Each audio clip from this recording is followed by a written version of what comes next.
Through the Looking-Glass by Lewis Carroll. Chapter 2.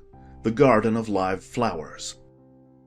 "I should see the garden far better," said Alice to herself, "if I could get to the top of that hill, and here's a path that leads straight to it. At least, no, it doesn't do that. after going a few yards along the path and turning several sharp corners. But I suppose it will at last. But how curiously it twists. It's more like a corkscrew than a path. Well, this turn goes to the hill, I suppose. No, it doesn't. This goes straight back to the house. Well then, I'll try it the other way." And so she did, wandering up and down and trying turn after turn, but always coming back to the house, do what she would. Indeed, once, when she turned a corner rather more quickly than usual, she ran against it before she could stop herself. "It's no use talking about it," Alice said, looking up at the house and pretending it was arguing with her. "I'm not going in again yet. I know I should have to get through the looking-glass again, back into the old room, and there'd be an end of all my adventures." So, resolutely turning her back upon the house, she set out once more down the path, determined to keep straight on till she got to the hill. For a few minutes all went on well, and she was just saying, "I really shall do it this time," when the path gave a sudden twist and shook itself, as she described it afterwards, and the next moment she found herself actually walking in at the door. "Oh, it's too bad. She cried. I never saw such a house for getting in the way. Never." However, there was the hill, full in sight, so there was nothing to be done but start again. This time she came upon a large flower-bed, with a border of daisies and a willow tree growing in the middle.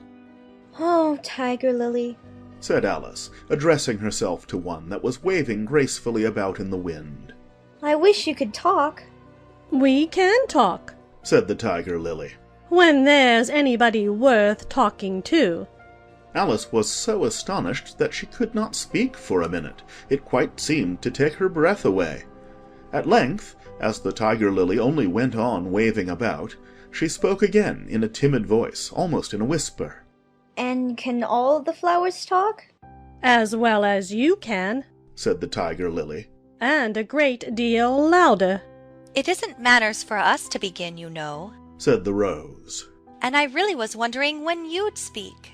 Said I to myself, her face has got some sense in it, though it's not a clever one. Still, you're the right color, and that goes a long way." "I don't care about the color. The tiger lily remarked. If only her petals curled up a little more, she'd be all right." Alice didn't like being criticized, so she began asking questions. "Aren't you sometimes frightened at being planted out here, with nobody to take care of you?" "There's the tree in the middle. Said the rose. What else is it good for?" "But what could it do, if any danger came?" Alice asked. "It says bow wow. Cried a daisy. That's why its branches are called boughs." "Didn't you know that?" Cried another daisy, and here they all began shouting together, till the air seemed quite full of little shrill voices. "Silence, every one of you!" Cried the tiger lily, waving itself passionately from side to side, and trembling with excitement. "They know I can't get at them, It panted, bending its quivering head towards Alice. or they wouldn't dare to do it." "Never mind," Alice said in a soothing tone, and, stooping down to the daisies, who were just beginning again, she whispered, "if you don't hold your tongues, I'll pick you." There was silence in a moment, and several of the pink daisies turned white. "That's right. Said the tiger lily. The daisies are worst of all. When one speaks, they all begin together, and it's enough to make one wither to hear the way they go on." "How is it you can all talk so nicely?" Alice said, hoping to get it into a better temper by compliment. "I've been in many gardens before, but none of the flowers could talk." "Put your hand down and feel the ground. Said the tiger lily. Then you'll know why." Alice did so. "It's very hard," She said. "but I don't see what that has to do with it." In most gardens, the tiger lily said. they make the beds too soft so that the flowers are always asleep. This sounded a very good reason, and Alice was quite pleased to know it. I never thought of that before, She said. It's my opinion that you never think at all. The rose said in a rather severe tone. I never saw anybody that looks stupider. A violet said so suddenly that Alice quite jumped, for it hadn't spoken before. Hold your tongue, Cried the tiger lily. as if you ever saw anybody. You keep your head under the leaves and snore away there, till you know no more what's going on in the world than if you were a bud. Are there any more people in the garden besides me? Alice said, not choosing to notice the rose's last remark. There's one other flower in the garden that can move about like you. Said the rose. I wonder how you do it. You're always wondering. Said the tiger lily. But she's more bushy than you are. Is she like me? Alice asked eagerly, for the thought crossed her mind.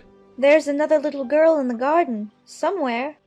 Well, she has the same awkward shape as you. The rose said. But she's redder, and her petals are shorter, I think. Her petals are done up close, almost like a dahlia. The tiger lily interrupted. Not tumbled about, anyhow, like yours. But that's not your fault. The rose added kindly. You're beginning to fade, you know, and then one can't help one's petals getting a little untidy. Alice didn't like this idea at all, so to change the subject she asked. Does she ever come out here? I dare say you'll see her soon. Said the rose. She's one of the thorny kind. Where does she wear the thorns? Alice asked with some curiosity. Why, all round her head, of course. The rose replied. I was wondering you hadn't got some too. I thought it was the regular rule. She's coming! Cried the larkspur. I hear her footstep! Thump, thump, thump! Along the gravel walk! Alice looked round eagerly, and found that it was the Red Queen. She's grown a good deal, Was her first remark. She had indeed.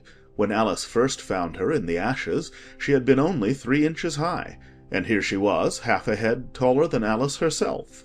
It's the fresh air that does it. Said the rose. Wonderfully fine air it is out here. I think I'll go and meet her. Said Alice, for though the flowers were interesting enough, she felt that it would be far grander to have a talk with a real queen. You can't possibly do that. Said the rose. I should advise you to walk the other way. This sounded nonsense to Alice, so she said nothing, but set off at once towards the Red Queen. To her surprise, she lost sight of her in a moment, and found herself walking in at the front door again.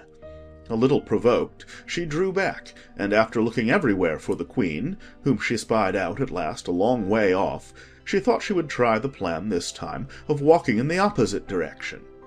It succeeded beautifully. She had not been walking a minute before she found herself face to face with the Red Queen, and full in sight of the hill she had been so long aiming at. "Where do you come from? Said the Red Queen. And where are you going? Look up, speak nicely, and don't twiddle your fingers all the time." Alice attended to all these directions, and explained, as well as she could, that she had lost her way. "I don't know what you mean by your way," Said the Queen. "All the ways about here belong to me. But why did you come out here at all? She added in a kinder tone. Curtsy while you're thinking what to say, it saves time." Alice wondered a little at this, but she was too much in awe of the Queen to disbelieve it. I'll try it when I go home. She thought to herself. The next time I'm a little late for dinner. "It's time for you to answer now. The Queen said, looking at her watch. Open your mouth a little wider when you speak, and always say, 'Your Majesty.'" I only wanted to see what the garden was like, Your Majesty. "That's right. Said the Queen, patting her on the head, which Alice didn't like at all. Though when you say garden, I've seen gardens compared with which this would be a wilderness." Alice didn't dare to argue the point, but went on. And I thought I'd try and find my way to the top of that hill. When you say hill, the Queen interrupted. I could show you hills in comparison with which you'd call that a valley. No, I shouldn't. Said Alice, surprised into contradicting her at last. A hill can't be a valley, you know. That would be nonsense. The Red Queen shook her head. You may call it nonsense if you like, she said. But I've heard nonsense compared with which that would be as sensible as a dictionary. Alice curtsied again, as she was afraid from the Queen's tone that she was a little offended, and they walked on in silence till they got to the top of the little hill. For some minutes Alice stood without speaking, looking out in all directions over the country, and a most curious country it was. There were a number of tiny little brooks running straight across it from side to side, and the ground between was divided up into squares by a number of little green hedges that reached from brook to brook.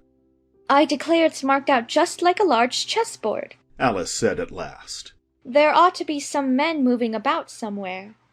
And so there are, she added, in a tone of delight, and her heart began to beat quick with excitement as she went on. It's a great huge game of chess that's being played. All over the world. If this is the world at all, you know. Oh, what fun it is. How I wish I was one of them. I wouldn't mind being a pawn, if only I might join. Though of course I should like to be a queen, best. She glanced rather shyly at the real Queen as she said this, but her companion only smiled pleasantly and said, That's easily managed. You can be the White Queen's pawn if you like, as Lily's too young to play, and you're in the second square to begin with. When you get to the 8th square, you'll be a queen. Just at this moment, somehow or other, they began to run. Alice never could quite make out, in thinking it over afterwards, how it was that they began. All she remembers is that they were running hand in hand, and the Queen went so fast that it was all she could do to keep up with her. And still the Queen kept crying, Faster! Faster! But Alice felt she could not go faster, though she had not breath left to say so. The most curious part of the thing was that the trees and the other things round them never changed their places at all. However fast they went, they never seemed to pass anything. I wonder if all the things move along with us, thought poor puzzled Alice, and the Queen seemed to guess her thoughts, for she cried, Faster! Don't try to talk! Not that Alice had any idea of doing that. She felt as if she would never be able to talk again, she was getting so much out of breath. And still the Queen cried, Faster! Faster! and dragged her along. Are we nearly there? Alice managed to pant out at last. Nearly there. The Queen repeated. Why, we passed it 10 minutes ago. Faster! And they ran on for a time in silence, with the wind whistling in Alice's ears, and almost blowing her hair off her head, she fancied. Now! Now! Cried the Queen. Faster! Faster! And they went so fast that at last they seemed to skim through the air, hardly touching the ground with their feet, till suddenly, just as Alice was getting quite exhausted, they stopped, and she found herself sitting on the ground, breathless and giddy. The Queen propped her up against a tree and said kindly, You may rest a little now. Alice looked round her in great surprise. Why, I do believe we've been under this tree the whole time. Everything's just as it was. Of course it is, said the Queen. What would you have it? Well, in our country, said Alice, still panting a little. You generally get to somewhere else, if you ran very fast for a long time, as we've been doing. A slow sort of country, said the Queen. Now, here, you see, it takes all the running you can do to keep in the same place. If you want to get somewhere else, you must run at least twice as fast as that. I'd rather not try, please, said Alice. I'm quite content to stay here, only I am so hot and thirsty. I know what you'd like, the Queen said good-naturedly, taking a little box out of her pocket. Have a biscuit? Alice thought it would not be civil to say no, though it wasn't at all what she wanted. So she took it and ate it as well as she could, and it was very dry, and she thought she had never been so nearly choked in all her life. While you're refreshing yourself, said the Queen, I'll just take the measurements. and she took a ribbon out of her pocket marked in inches, and began measuring the ground, and sticking little pegs in here and there. At the end of 2 yards, she said, putting in a peg to mark the distance, I shall give you your directions. Have another biscuit?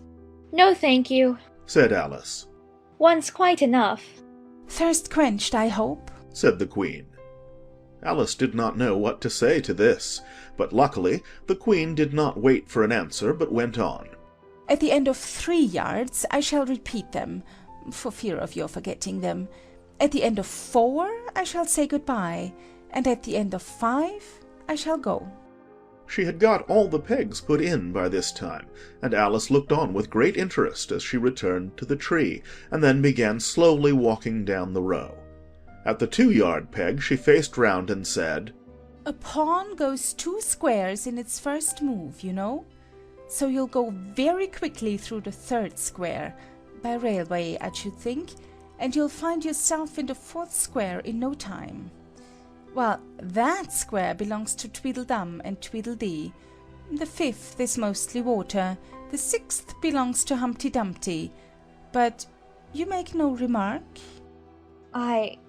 I didn't know I had to make one. Just then. Alice faltered out. You should have said, it's extremely kind of you to tell me all this. However, we'll suppose it said. The 7th square is all forest. However, one of the knights will show you the way, and in the 8th square we shall be queens together, and it's all feasting and fun. Alice got up and curtsied, and sat down again. At the next peg the Queen turned again, and this time she said, Speak in French when you can't think of the English for a thing. Turn out your toes as you walk, and remember who you are. She did not wait for Alice to curtsy this time, but walked on quickly to the next peg, where she turned for a moment to say, Goodbye, and then hurried on to the last. How it happened Alice never knew, but exactly as she came to the last peg, she was gone. Whether she vanished into the air, or whether she ran quickly into the wood, And she can run very fast, thought Alice. There was no way of guessing, but she was gone, and Alice began to remember that she was a pawn, and that it would soon be time for her to move. End of Chapter 2.